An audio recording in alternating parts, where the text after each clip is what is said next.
right. So what do the lawyers think on this matter? Can they ever be on the same page? Even judges are not on the same page on this matter. So your guess may be as good as maybe Mr. Victor Giwa. He's a legal practitioner. He's the one who joins us this morning. Good morning. Thank you for coming on today on the program. Good morning. Thank you for having me. You know when they say justice must not be done, must not just be done, must be seen to have been done. Now, perspectives, several people, their perspective is reality. Concerning this matter, and given the scenarios, the cases in point, the priors that were before the court, because some lawyers say that the judges delivered a sound judgment based on the case that was presented before them. What do you think? Well, thank you very much, Chamberlain, and good morning, Nigerians. First of all, Nigeria and our jurisprudence have allowed court to go beyond the letters to do what we call substantive justice. Justice is based on confidence, and confidence is destroyed when an ordinary man on the street looks at the judge and says the judge is biased. Now, first of all, as a lawyer, the judgment as presented by the Supreme Court is ridiculous for me, and I will tell you the reasons. Firstly, this is an election matter that is live, contested by human beings and not spirits. They have flesh, they have eyes, they could feel, touch, and see. You rightly said that the court will make pronouncement based on the prayers. But in the case of Amaechi versus INEC, I'm always fast to remind Nigerians, where Amaechi that never contested an election, it was in Ghana. The Supreme Court said no. Since birds have learned how to fly without perching, and when we learn how to shoot without missing, that we will not allow politicians to take advantage of the law. We will remove Homeha and make a consequential order that Amaechi, who was the candidate but never contested the election, should be sworn in. And that was the case of Amaechi versus INEC, and that was how Amaechi became the governor of Rivers State. Fast forward. Ahmed Lawan.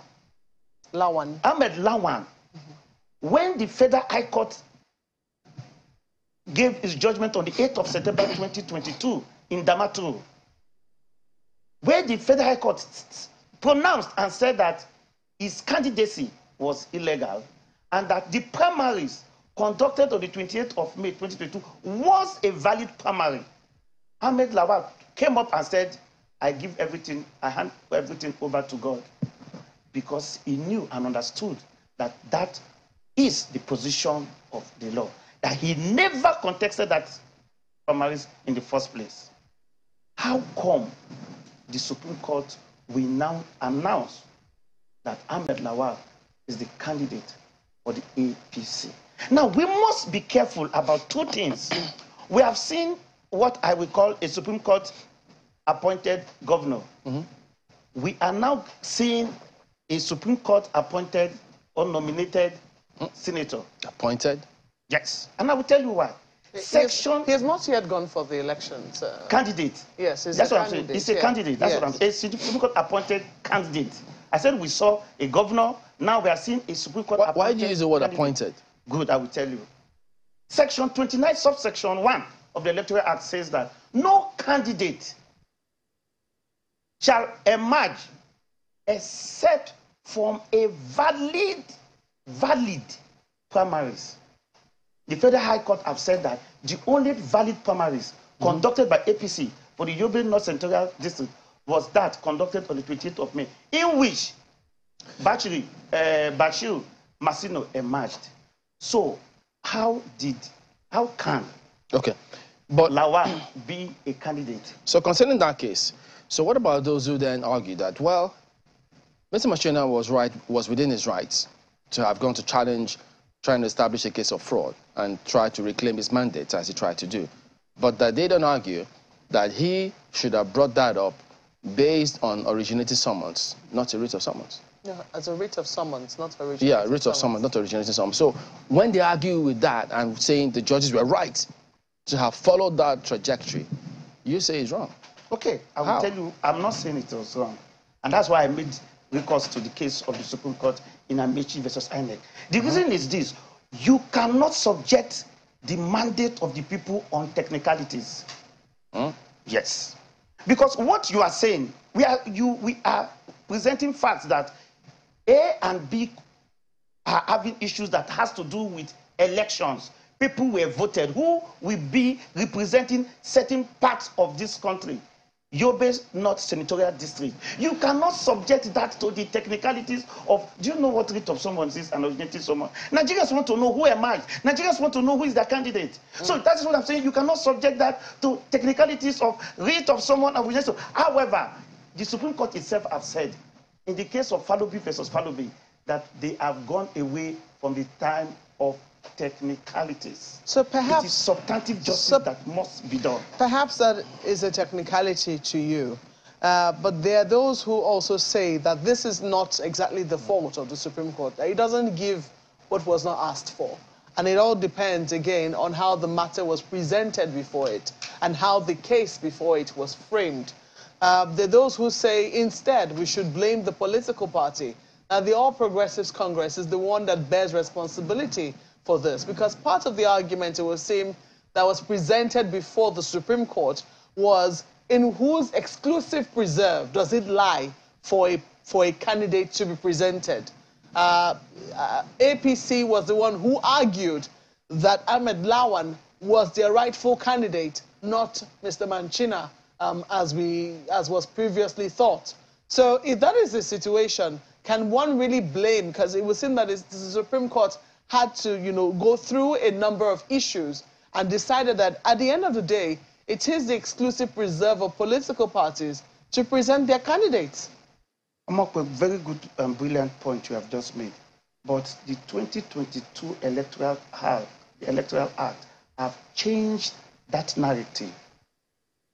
Gone are those days where people come up and argue that the issue of the candidate of a party is the internal affairs of the party.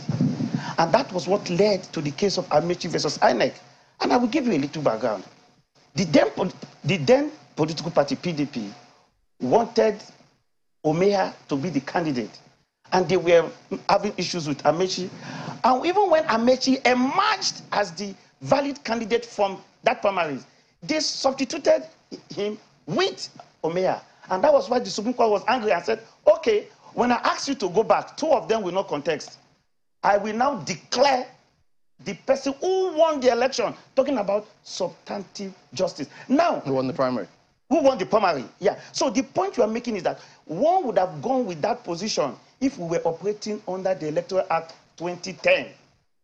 The narrative have changed. Section 29, subsection 1 of the Electoral Act says that a political party shall, within 180 days to the date of election, present to the commission as in a prescribed form the candidate is sponsors. All right. That candidate must, look at the word he used. When he started with the word shall at the beginning, on getting to the issue of the primaries, he said such candidate must emerge from a valid primary. Do you know why he used the word must?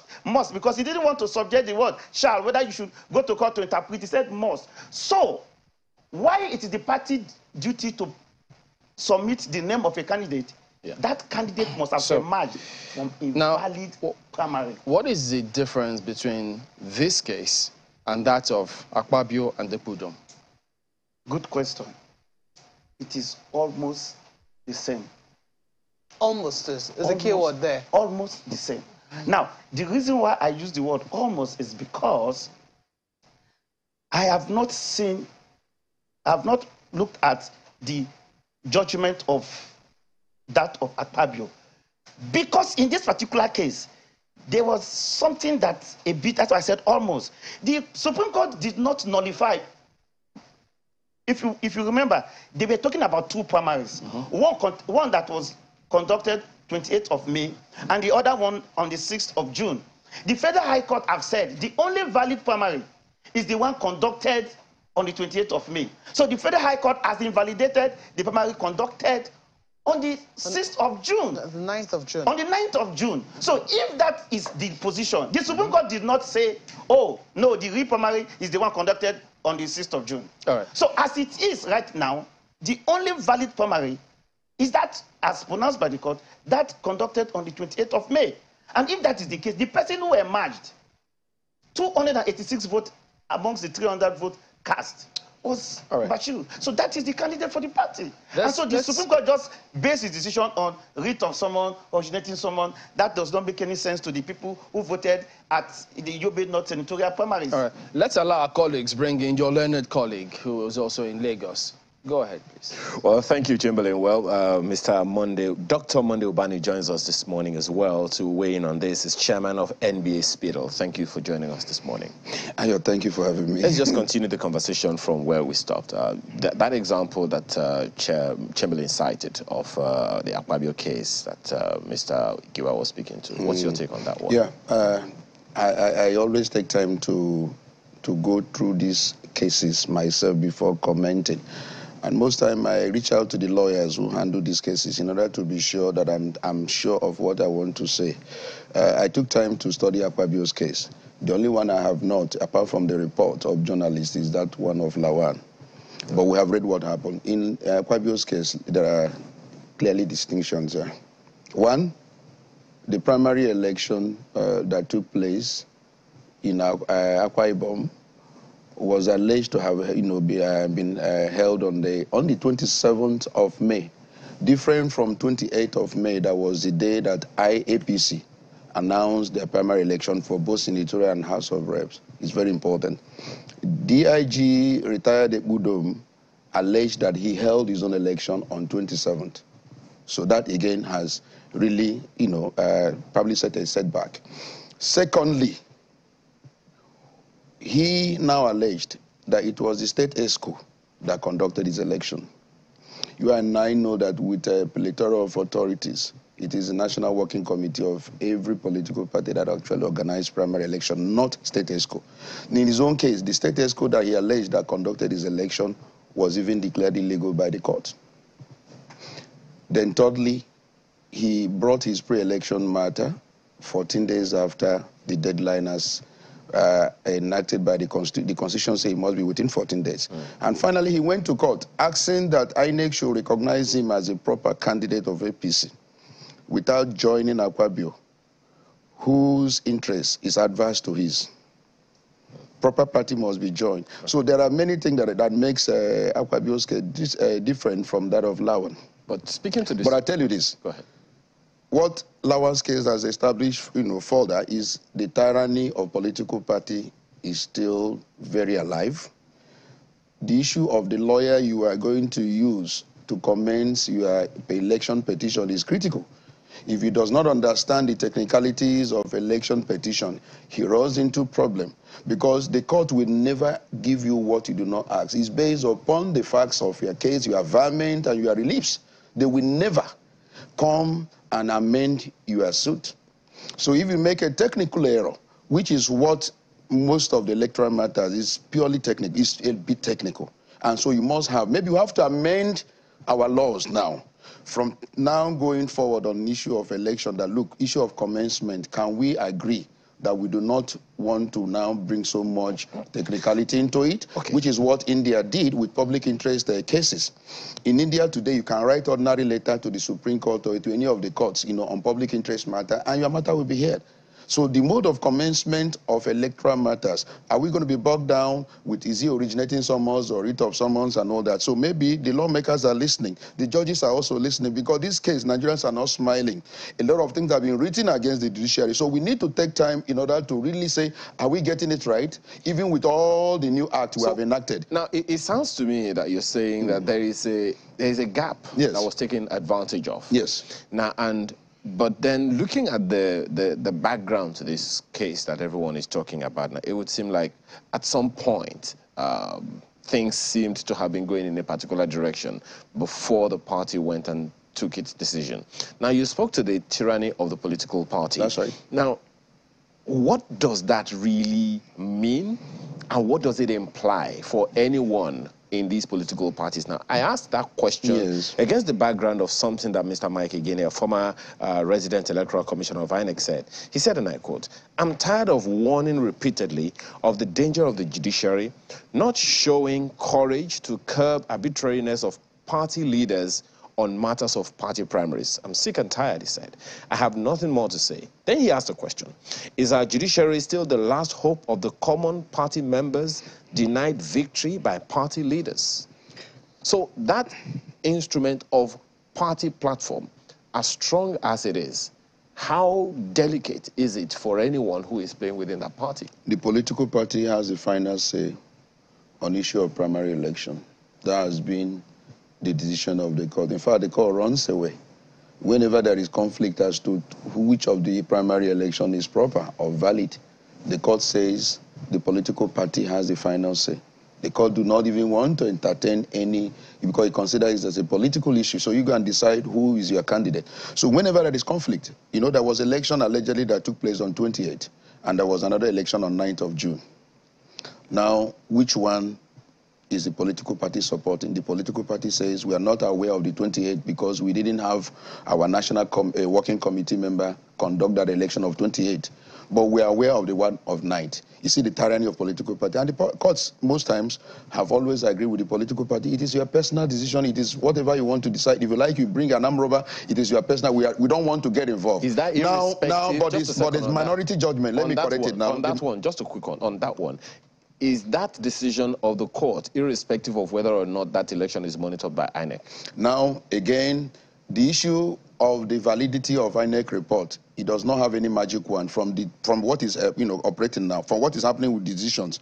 Even if INEC give a report and that report is not in a properly organized election recognized by the political party, your report is of no import. That is what we're having now established, because you can go and organize your own election and call INEC and say, oh, INEC shall monitor in your home with your wife and family, and call INEC to come and monitor and then present that report. It does not employ any magic. It doesn't have any magic wand. So it must be a properly organized primary election that the political party has said, this is our election, and we invited you to come and monitor. So you go and monitor election outside what INEC has invited. I mean, a political party did not invite you, and you want to go and present that report, it will not in any way suffice. That is what Akpabio's case also established, because in Akpabio's case, that was a monitored election on 27th and not 28th. Then on the one of 9th, the same APC wrote to INEC, come and monitor that of 9th. They refused to come and monitor. So without their report, the court said, look, it is not the fault of the candidate. So if INEC failed to come and monitor in an election that political party has invited them, we have no business setting it aside. So what lessons are there for INEC now? Because INEC is a big stakeholder in this election. And if it duly monitors a party primary for which a candidate has duly emerged, and then the court rules on cases based on technicalities, it dampens the role that INEC has played in that particular primary. So what lesson and what role is there for INEC now when the court rules this way? INEC must be careful to monitor a proper election that the party has recognized is important. The one of 28, I'm hearing that INEC said it wasn't election organized by them, that the National Working Committee, they didn't, even the man that was one manga, they denied that. The man said it wasn't him that monitored that election. That is key.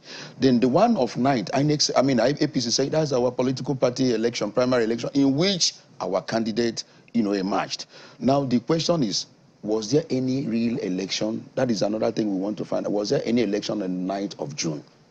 Because almost all the reports I read, they says there was no election on the 9th of June in Yobe.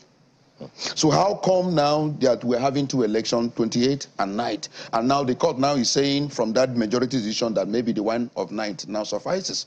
But the minority says no, the election that they recognize as being valid is the one of 28th of May.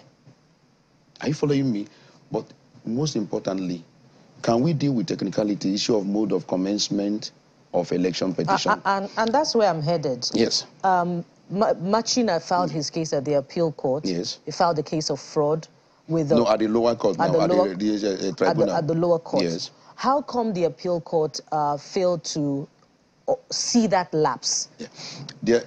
When you file a case, one, as I said earlier, the issue of averment, the lawyer's knowledge of electoral matter is very important. And then you also need a little bit of prayer to succeed, yes. Because in that particular court of appeal, they affirmed the decision of the lower court, believing that what took place was a proper primary in which INEC monitored on the 28th of May. So the whole lower court, said that Machina was properly elected. The court of appeal did not see any reason to disturb that particular findings. But the Supreme Court now, they say, come on, you are alleging fraud. If you allege fraud, it means that it's going to be a hostile proceeding. Could you now commence a hostile proceeding with originating someone that requires only documentary evidence, or with writ of someone that will now enable a witness to be in the witness box and be cross-examined, because you have to prove beyond reasonable doubt? It's there already in the law that anytime you allege crime in any civil matter, then you have entered into the realms of proving beyond reasonable doubt. And that means you have to have a witness enter into a witness box. It has to be cross-examined. You are alleging that your signature was forged. It's no longer ordinary civil matter. We have entered into the realms of crime. So how do you now prove it? It has to be a hostile proceeding in which a witness will have to be cross-examined. It has been the law. But we are saying, in the light of what has happened in this case, do we continue with this kind of commencement of proceedings, and then using technicality now to defeat substance of justice? That is what the lawmakers who are listening to this program will now go back and say, gentlemen, people are not smiling. Mr. Albani, what lessons does this judgment have for Section 115 of the Electoral Act, which may have birthed, all of this? Can I say this? Section 115 defines who is a candidate. That you can be held liable criminally if, after you have emerged as a candidate in a political party, you allowed yourself to now become a candidate in another political party, or allow yourself to go and contest another, constituency election. If you emerge as a candidate, 142 of the Electoral Act define who is a candidate is somebody who has emerged. So an aspirant is different from candidate. So that's why people mistake it. Lawan participated in a presidential election, so he has become a candidate, so he cannot participate. No, the Electoral Act itself defines who is a candidate. So he was an aspirant. Akwabe was an aspirant. It's important we understand Section 115D and Section 35. Look at, if you have your Section 35, read it. Read it now, and because it's important that people be educated about it. They say, Akpabio contested presidential, Lawan contested this, and Omahi contested. In Omahi's case, his brother was there. So when he came back, his brother voluntarily withdrew. This person who came second in the primary now said, no, it was me that supposed, but the new Electoral Act does not have such provision. It is either by way of death, you are going to be substituted, or by voluntary withdrawal. So when his brother withdrew, he has the right, the political party has the right to conduct another primary, in which now Omahi emerged. This Akpabio also, there was no proper election on the 28th, because the man said 27. So that was why the 9th was approved. Well, back to the issue you just raised now about who is an aspirant candidate and all of that. We'll come back to your section. There was this thing that I also recall in one of our conversations with, again, Mr. Mike Igini, who was saying that, look, there are constituencies for various elections, and that the constituencies vary. Consequently, you shouldn't be able to take two forms for two constituencies at the same time. The presidency is a constituency. The governorship election, there are 36 of them. The senatorial districts, there are 3 in each state. So there are various constituencies. So if one person takes a form for one constituency, he is already invalidated from taking a form for another constituency. That's why it's based upon misunderstanding of Section 35 and Section 115. Can you read it I have Section 35 for you now. Read it. Where a candidate knowingly allows himself to be nominated by Can you say? Where a candidate, please, can you mark that word, candidate? Knowingly allows himself to be nominated by more than one political party. Or in more than one constituency.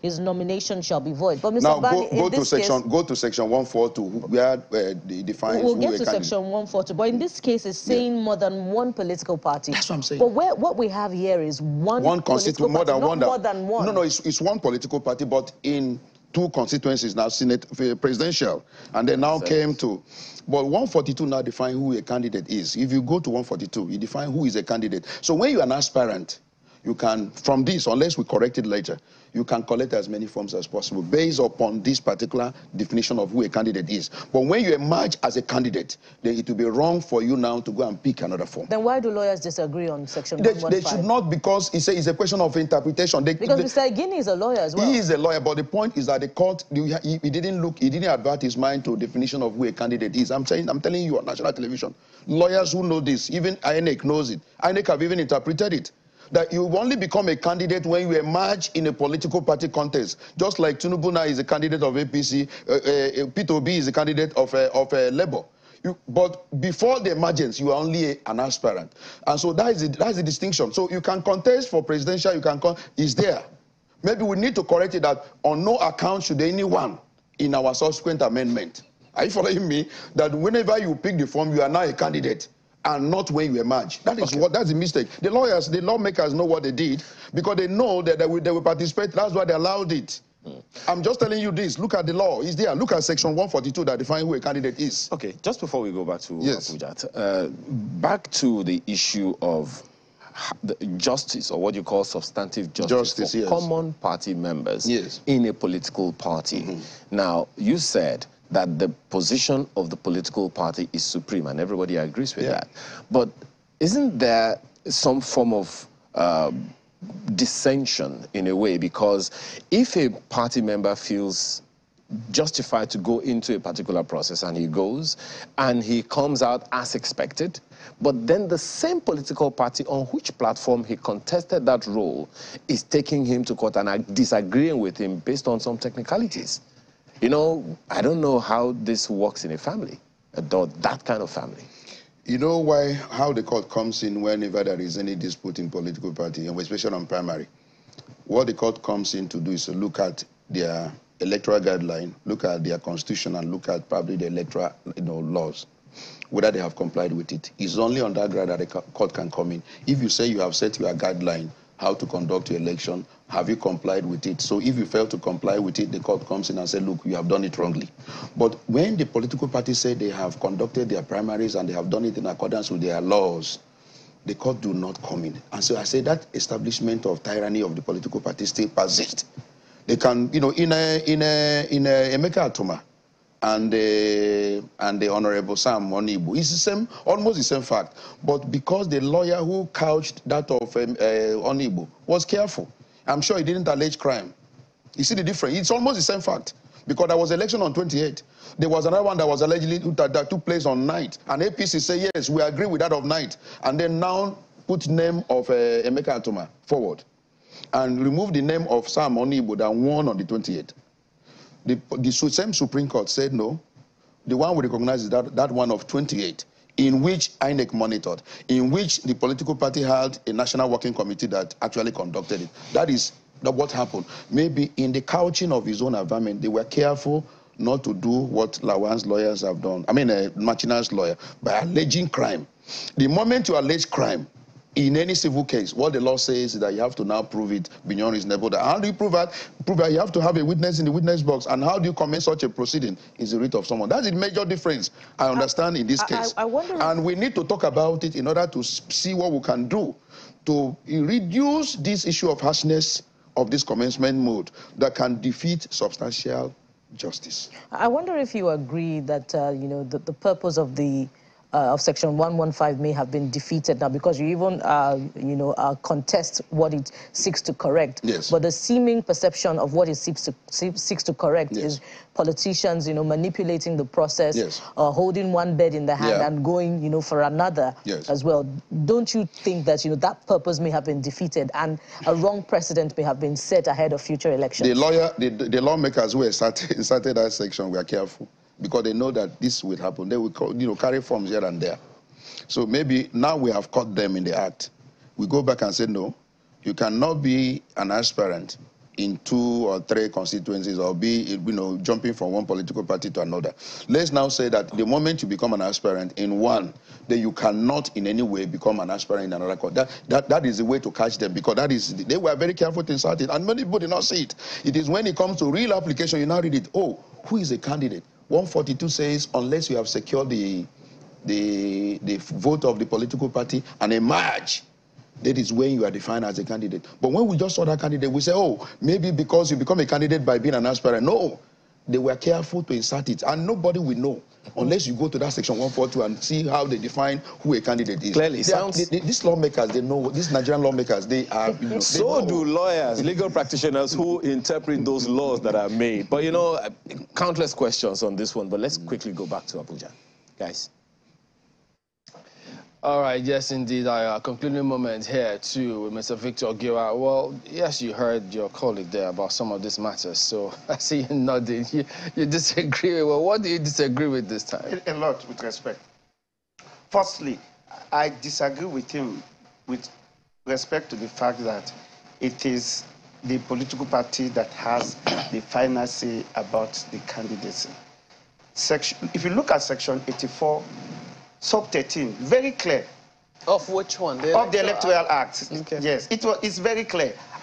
Like I said earlier in the particular forum yesterday, that the final decision on who to be a candidate does not lie in the political party anymore.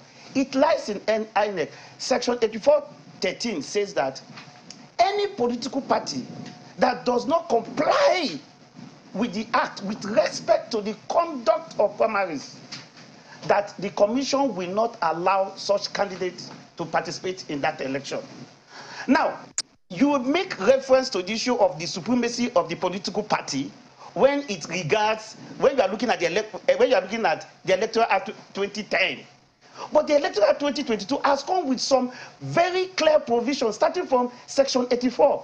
This is the first time in the history of Electoral Act where how to conduct primaries are made. The Electoral Act Section 84 have said there are 3 ways of which you can get a candidate. Section 84(4), direct primary. 84(5), indirect. 84(9), consensus. And the Electoral Act went and tell you how. If you adopt the way of indirect primary, you will get a candidate with the highest number of votes, and that candidate vote must be ratified by a special Congress. So it therefore means that if a political party conducts a primary and does not comply with that provision, Section 84 says that INEC will tell you, my friend, you did not conduct Isn't that his point? Isn't that part of the point he's making now? Yes, the party reserves the right. The party provides or produces the candidate, but the electoral act now stipulates the how bit. So it's all of them just had to comply with how you produce the candidates. Yes. Isn't that the point? No, that's not the point he's making. What he is making, or what he made, was that if like he said, that a party can make his candidate to be an armed robber. So the party can wake up one morning and just, I've conducted the primaries on the 11th, 6th of June. INEC, this is my candidate. No. Section 84(13) says no.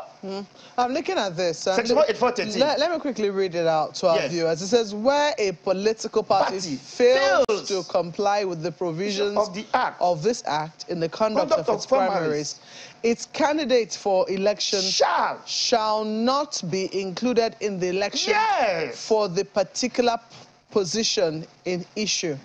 So what it means, it doesn't say who will exclude the candidate. It doesn't say INEC will exclude the candidate. No, you have to read it very well. It's making reference I'm not seeing anywhere where it mentions the umpire. No, but what I'm saying is that it is not the political party, at least that is clear, that the party cannot take a conclusive and final decision about the candidacy.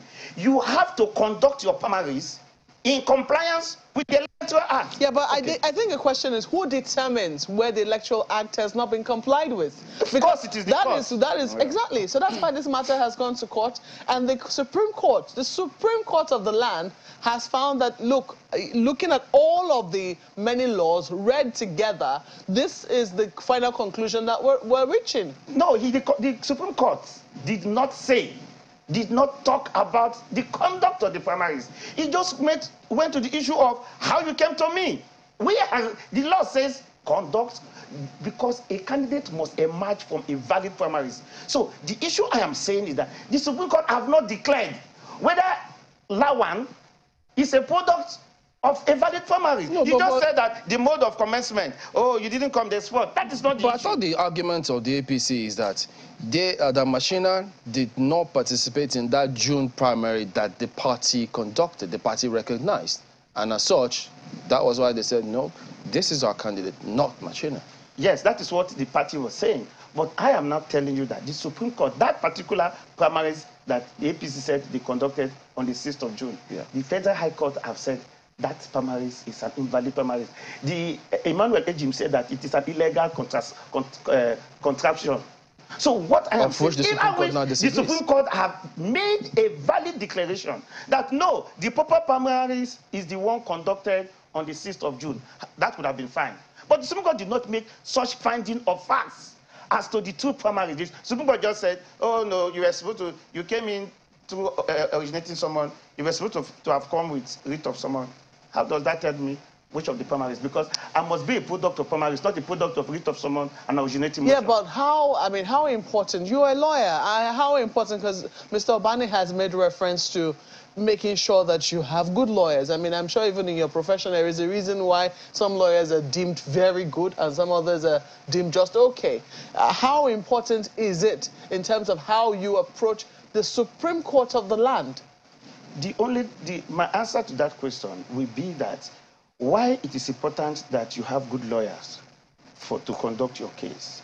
It is also important that the Supreme Court should not permit and support illegality on the basis of technicality. And that is why the Supreme Court have said that gone are the days of technicality. We are talking about election here, product of primaries. Because what the Supreme Court will be doing and will be vetoing will be that if I stay in the beer parlor during an election and my party just wakes up in the morning and says, well, they conducted one election in the Congress, don't worry, after I finish taking your bottle of beer, you'll be my candidate. The Supreme Court has invalidated an illegality because there's an express provision of the law how a primaries must be conducted. And Section 84 now says that any candidate that emerged, that his candidate did not comply with the provision of Section 84 of the Act, Section 84, so 1 to 13. The parties don't have absolute powers. That is the point. That is the point. So INEC has that prerogative to say, no, we have not conducted. The only thing the political party can do is to challenge INEC. Yes, the chairman of INEC have asked this question. Oh, Giwa, did you see where INEC, the law gives me power to disqualify a candidate? But that Section 84 verse 13, Section 84:13 can imply that the commission can imply. It does not say clearly. Imply. Implied meanings could mean different things. Well, that's where you come in, actually. Let us know what you think of these matters. We'll appreciate your thoughts as well. Mr. Victor Gewa, legal practitioner, thank you for your time this morning. Thank you for having me. All right. Let's go on to what now? Election in numbers, different scenarios coming through this time about what to expect these days concerning the elections, but we will be back in just a moment.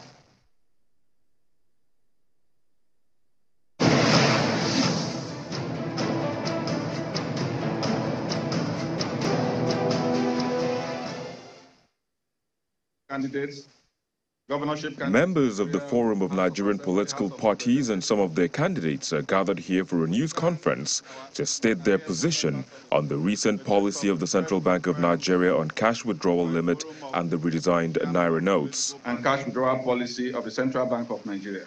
Led by the National Chairman of Action Alliance, Mr. Kenneth Udeze, the forum asserts that the CBN policies are beneficial, saying it is only politicians who want to buy votes that are agitated by the Apex Bank's decision. After robust engagement among ourselves, we are nearing a consensus, and it is my pleasure to announce to you all that the political parties in Nigeria and candidates for election 2023 general elections support the Naira redesign and cash withdrawal policy of the Central Bank of Nigeria.